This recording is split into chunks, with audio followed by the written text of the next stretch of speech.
So we're talking about sexual trauma today and how to heal it. Hey, you're listening to Foreplay Radio for Couples and Sex Therapy, and I'm Laurie Watson, your sex therapist. And I'm George Fowler, your marriage therapist. We want to take a wide lens on sexuality and talking with you about what we've learned as experts in the field on how you bring your body, your mind, and your brain to the sexual experience. We want to expand people's perspective of just talking about sex, that it's not something to be avoided, it's actually something to embrace and to lean into with an openness to be changed by what you hear. So last week we talked about a traumatized first responder, and this week we're going to talk about childhood trauma. Certainly a lot of work as a sex therapist, and I'm sure as any kind of therapist, we're dealing with trauma from childhood, and particularly sexual trauma is so damaging because it opens a child to sexual experiences that they are not ready to have, and they don't have any place to put that in their brain. And it's often a betrayal of trust. Most often, sexual trauma is a person that is known to the child. I know parents out there are terrified of this, and rightfully so. But the biggest thing is almost, watch your relatives. Right. More than worrying about the stranger. Well, it's so disorganizing for a child when the person responsible for their safety is also the source of the threat. Mm-hmm. Right? It causes a splitting that happens in a kid's mind that says, like, what do I need this person, but they're not safe for me? I mean, it's such a destructive, early informative thing to do to a child's developing brain. Yeah, exactly. So I'm thinking of a woman who was molested actually by her older brother, and he was about 6 years older than she was. And I mean, it was a crazy story, but I think he started molesting her when she was probably about 7, and that would have made him, I think, 13. So that's old enough to know and old enough to be sort of the age of reason. And it started, he would just come into her bedroom and they slept together. And this is kind of what is problematic in systems where this happens, is there's not enough oversight. Parents are seeing the obvious and they're not doing anything about it. And in her case, I think her mom came into the bedroom and her underwear was off. Her big brother was in her bed. And the mom sort of scolded her, put your underwear on. What are you doing? Doesn't tell the brother to leave the bedroom, but tells the little girl to put her underwear back on. And I trust, just to not pathologize the parents, I mean, they're doing the best they can with the tools they were given, right? A lot of us don't know how to express our feelings. We avoid, we put it on other people, right? So, yeah, but there's a whole comedy of errors that have to happen for these system failures, basically. Exactly, yep. Yeah, I mean, the mother, I'm sure, doesn't want to even begin to think that her son would be hurting her daughter. Right. Doesn't know, maybe, a 7-year-old was sleeping without underwear, doesn't know what's happening and is anxious and doesn't explore it and then doesn't set good boundaries. But this went on forever, and they were unsupervised for hours at a time. And then he regularly molested her. And eventually... I just want to jump in with that. I'm trying to hold both truths as a therapist, that I trust parents are doing the best they can, but they also have to accept responsibility for totally failing their kids. Yep. Right? So in this situation you're getting, I'm like, it must have been horrible for mom to kind of have an intuition but be afraid to act on it given the systemic dilemma that she found herself in. But I also don't want listeners to think that that is giving permission for a failure to do your job as a parent, which is to protect your child. Exactly. Right. Even when, and I think about it too systemically. How in the world does a brother molest a sister? Right? I mean, that just doesn't happen out of the blue. There's been failures for him as well. And I think eventually, as the story came forward, an uncle had molested him. And so he was acting out his trauma onto his sister. I mean, it is generational. You rarely see somebody who is like a bad seed, right? That just spontaneously they're a perpetrator. I mean, they have often been victimized too. That doesn't excuse it. Yep. And it doesn't mean that we don't have to have consequences for even that child and help them, but they need to be healed too. And this whole system was whacked out because of it. And of course, by the time she gets to me, she is a grown woman and is shut down sexually, finds herself unable to respond to her partner. And one of the things that is unfortunate is that her pattern of arousal has included her brother. Mm-hmm. So when she gets aroused, she has memories of her brother.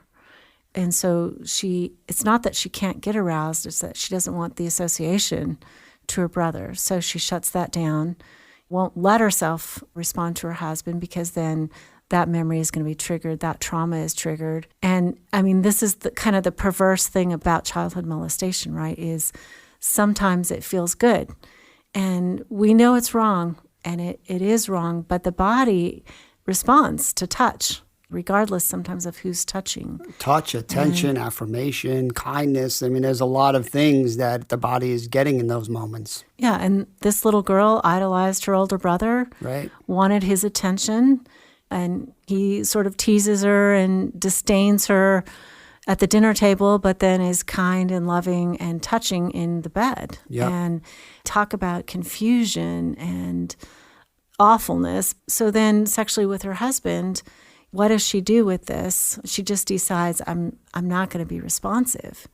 I think she had struggled with orgasm and struggled in many ways, just primarily struggled in getting aroused.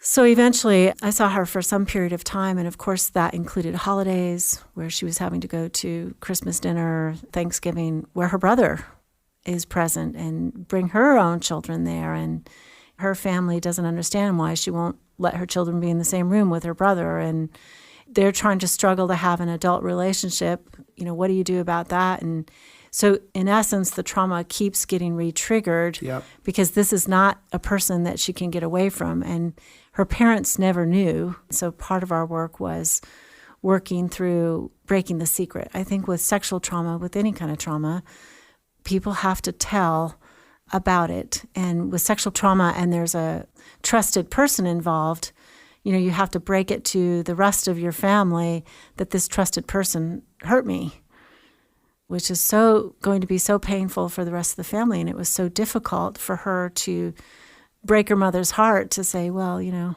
your son did this. And it was just so painful. But it had to be done in order for her to stop being the cold, distant sister, right? I mean, all her family could see at this stage was she wasn't very nice to her brother. And so she kept being the bad one. Mm-hmm. You know, so her shame was compounded by not being seen in the first place, not being protected, and then being designated as she was somehow or another not really part of the family because she didn't want to participate as much. Right, so she has certain moves that she needs to survive, and then she's blamed for those moves, which is so incredibly unfair. It's so unfair. And as we're trying to depathologize this experience, right, we need to help trauma survivors recognize that it's not their fault that the wires in their brain get crossed, right? Mm-hmm. That when these experiences happen, there can be arousal attached to fear. Mm-hmm. That when your body's in a similar place years later, these things are going to come up again.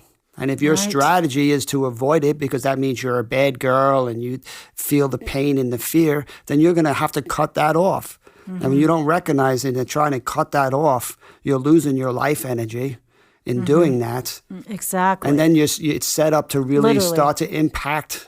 How could it not impact your relationship? Yeah, and then her your partner family gets mad at you for being cold and inhibited. And, you know, here we go again. And it creates these trauma traps, these feedback loops that it's so depressing and discouraging. Yeah, she's bad again, not only in her family, but with her husband because she doesn't want to have sex. And without that vibrancy in the partnership, her children suffer. They feel the static between their parents that is not the good static, it's the bad static. Yep. And she's numbing out something that could bring her life. So very similar to the last week's episode of trying to get her to face something she has good reason she wants to avoid. That in that defensiveness in the problem is really the solution and the opportunity. Mm-hmm. And again, this is where the body of research around the importance of going to the body, that this is where trauma is stored. That if you're just going to talk to this lady and tell her she shouldn't feel that way, that's not actually going to Useless. access where it's stored in her Right. brain, right? This is a fight or flight response. Right. When there's fear, that the amygdala in the brain is firing away and it's getting our body to activate. That is where the trauma is stored. So it's so important that when you are going to be doing this trauma work, that you can kind of get those new experiences in the body, right? You want to put words to where that fear is, where that pain is. Where does it manifest itself? In the stomach, in the chest, in the throat. You can't talk, in your hands, throughout your body, in your feet. People experience it all over the place. And she experienced it in the stomach. You know, her stomach was tense all the time. She overate because of the tension, trying to soothe it in a way that seemed like it was going to work, but of course it didn't work. It just made her gain weight, and it didn't change the upset stomach. But even that, what a beautiful coping strategy.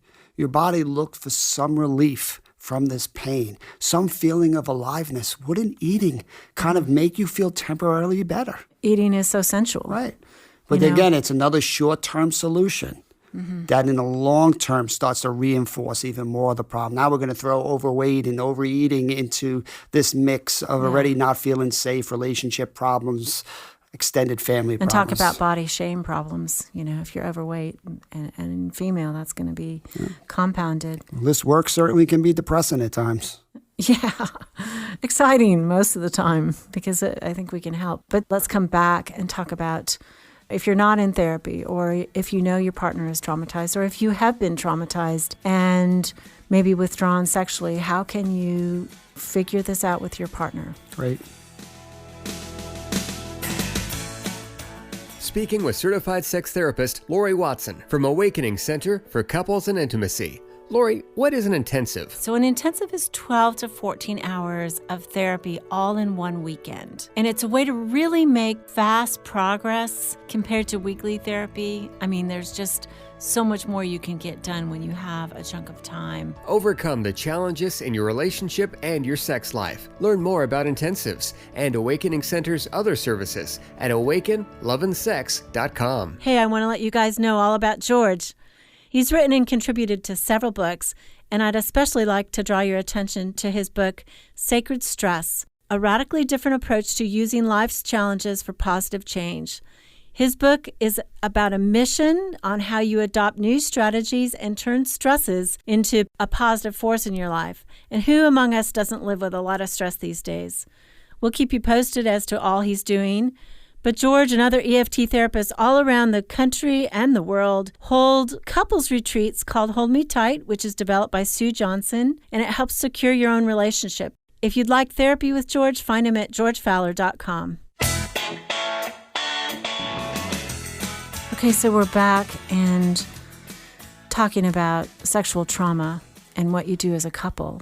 In my experience, most partners who hear for the first time that their partner was molested, it's not a big surprise. Like they've already sensed in their partner's body something is off, something is wrong. If anything, people suspect it maybe too quickly. But when they finally hear this, I've mostly seen it answered with compassion and a sense of empathy for what their partner went through as a little person. Mm-hmm. And that's so healing when that happens. I think that families, hearing the secret, it's different because they are at stake. They have responsibility that the partner didn't have. And so sometimes that's a more difficult conversation. But partners receive it well. You're highlighting the most important start of the process, which is the root of the problem is there was nowhere to go with that for a child. The healing is that somebody believes the child and says it's not their fault. Yeah. Right? That compassion is critical. That is shown out for everything, for any kind of sexual trauma, like a rape victim. If she's reassured it's not her fault and tenderly walk through the process, there's better outcomes than a young woman being asked, well, how short was your skirt, or anything like that blames the victim. When we support the victim and we reassure them, sometimes even if a child is molested and tells her parent, and then the parent acts on it, takes responsibility for it, protects them, and talks them through it, the trauma doesn't stay in the child's body. Right. They don't grow up as a traumatized victim forever. It's that belief and support that could happen in the moment that changes everything for a person who is victimized in the moment. And that's what I see in the partners often. It's the first person who deeply, deeply loves them and says, that was not your fault. You didn't ask for that. That shouldn't have happened to you. And that kind of message is oftentimes the first time they've ever heard it. And coming from a loved person, a person who's an attachment figure, our spouse or partner, it's so powerful. We keep working towards that corrective emotional experience. That it's understanding is very helpful for getting there, but the person has to experience something new to attach to those old memories, to create that new wiring in the brain. So I'm thinking about an example similar to what you were saying earlier. I was working with a wife who was raped earlier by a neighbor for years when she was a teenager. Good Lord. Again, the cross wiring in the brain, she, to have an orgasm, would actually have to think about this guy raping her. So with her husband, who's safe and loves her, in those moments when she'd be having an orgasm, she'd close her eyes. She wasn't with her husband anymore. Right? And she felt so much shame and guilt afterwards that she didn't want to have orgasms, which would make sense. Yeah, she had to replicate the intensity. And the husband was supportive of his wife and the pain of what she experienced. But that was a big one. He sees her shut her eyes. Well, that he didn't know about that, okay. right? But in the therapy, when that was revealed, that she needs to think about him to orgasm, and that felt like a betrayal to the husband, right? So we had to process that and make sense of it. But the whole idea is doing it differently. So when they had a breakthrough, they described making love, and she closed her eyes, and he knew where she was going. But instead of kind of taking it personal because of the work that they did, he said to her, babe, it's okay to close your eyes. It's not your fault, right? And all of a sudden, she comes back real quick to him, and she's now present. And that's the whole thing with trauma. We live in the past. We're not in the present moment. We leave our bodies. We dissociate. So having the grace of her husband saying it's okay to do that, this is not your fault, allows her body to come right back to the moment, to actually feel him stroking her back, and holding her in a loving embrace. Now her body doesn't have to go all down those roads of guilt and shame and pain. It's a lot easier for her to stay present with her husband. That is beautiful. He reassures her and he says, I understand why you have to do this. That's what love is. Yeah. That's amazing what it could. Love is stronger than fear. I get fear is strong, but love is bigger than it. That is good.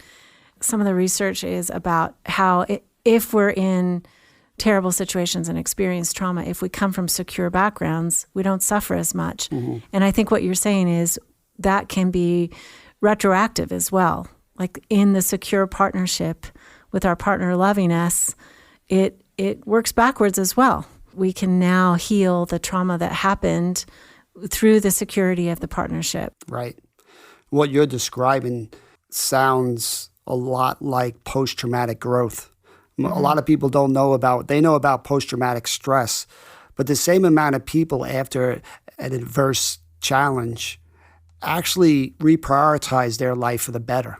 I mean, I can see this for me after 9/11. My relationship became more important. My values became more important. I wanted to be part of something bigger than myself. I became less selfish. And so there are some really classic things that happen in people that experience post-traumatic growth. Right. It's a reevaluation of their life, the trauma event. And for some people, they use it to the good, to help others. I mean, certainly. Yeah, they talk about 5 things specifically: a greater appreciation for life, a importance of relationships, really so much more important, heightens. There are new possibilities that you saw that you didn't see prior to the trauma, that there's a personal strength that you start to recognize how resilient you are, right, and how much more you can do. And there's a spiritual kind of sense of people that, are engaged in a post-traumatic growth. I listen to country music. Does that surprise you? And there's this song, Tim McGraw, he sings, like, what would you do if you get the diagnosis? You'd go off, you'd ride the bull, you'd parachute. It's essentially confronting the most awful thing and moving through it. You grab life further. you grab hold of life. And I think that's what you're talking about. And I think this is the possibility that we want for our listeners, for ourselves. It's like there is a possibility after trauma that is greater if we can move through it with the help of a partner, with the help of a loved one. I mean, often as a therapist, we're that first person who hears, but our partner can be that as well, that moves people beyond the crippled, anxious, uptight part and moves them into this wonderful place where life is more precious, and they take more risks. They're more vulnerable. Exactly. Sex is better. And we don't want to limit it just to the partner or the therapist, right? A lot of times the person who needs the most forgiveness is the trauma victim themselves, right? Because they learn to internalize some negative messages. That anytime this trauma gets triggered in them, they get mad at themselves and play those same tapes that people have said, I don't believe you, I can't believe you're saying this again, what's wrong with you, you're a loser, you're ugly, all of these tapes. Right, so much of the work, too, is trying to find compassion for yourself. Kind of a merciful stance toward the self that says, I was a child.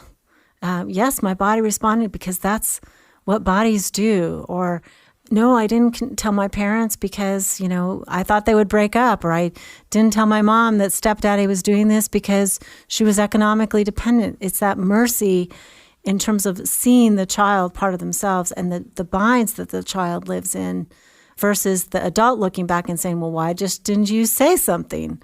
It's really being and looking at the child again. And that mercy is very healing to the self. I often use the word grace, very similar to mercy. And how, if you just imagine that lady you're working with, as she gets triggered, she just shakes her head in contempt saying, I can't believe I let this come up. I thought I had this all figured out and I can't believe what a loser I am, right? Even that literally shaking her head, you can see where that's stored. How helpful would it be if you were able to say, notice what you're doing for good reasons. This is what you just learned. But it's not your fault. So instead of shaking your head no, what would it be like to shake your head yes and to tell yourself, it's okay. This is what happens to trauma brains. They get triggered. It doesn't know time. It comes up again. Absolutely. You're not wrong and you're not bad because it came up again. It's okay. Can you say that to yourself? It's okay and shake your head yes. Think of how that starts to retrain the body instead of just the words. The self-compassion. The self-compassion. Yeah, that's beautiful. I think so much of what we're trying to keep highlighting over and over, that this is not survival of the fittest. It's not survival of the strongest. It's survival of the most nurtured. Right? We are made to be in relationship, to be part of something bigger than ourselves. Right? We're heading in that direction. And so often what trauma does is it isolates us. Separates us. It separates us. So, and the healing of the separation, the need of the trauma, the separate isolation is the reconnection, right? exactly. The nurture that we need, and both to give to ourselves and to receive, and to let ourselves receive from our partners, from our friends, from the people who love us. Right, and for a lot of people, they're inviting God into that space too. Absolutely. Right? That the more that we can have love surround us in places where we're feeling dark and broken, the better, richer our lives are going to be. As I do the research on breast cancer, they show that patients who have a relationship with God, who believe in God, they fare better. They have less pain. They have less trauma. I mean, that sense of attachment essentially is how people view spirituality. You know, it's healing. Right, and what's so tragic with so many of these trauma survivors is they're isolated and cut off not only from their partners, from God, but from themselves. That's not a great space to spend a lot of time in. And if we're cut off from ourselves, we're cut off from our bodies. And of course, with sexual trauma, that includes being cut off from the joyful sexual experience where our body provides pleasure, connection with our partner. One of the most primary healing pathways is cut off from us. And again, the research shows actually sexual satisfaction helps healing of PTSD, and that includes childhood PTSD. Well, that's the good news, that there is healing in trauma for those brave enough to head towards the trauma and the vulnerability. And next time, we're going to go a little bit deeper and head into the shame. Okay. Thanks for listening to Foreplay Radio. Hi, Foreplay fam. The biggest support you can give us is sharing our podcast with a friend. You can find us also on socials, Twitter, Facebook, and Instagram, and we'd love your questions and feedback and really do use these to guide our show. We'd also love it if you'd rate and review us. If you're interested in learning more about us and our mission, look us up on our hot new website, foreplayradiosextherapy.com. Call in your questions to the Foreplay question voicemail. Dial 833-MY-4PLAY. That's 833-4-PLAY. And we'll use the questions for our mailbag episodes. All content is for entertainment purposes only and should not be considered as a substitute for therapy by a licensed clinician or as medical advice from a doctor.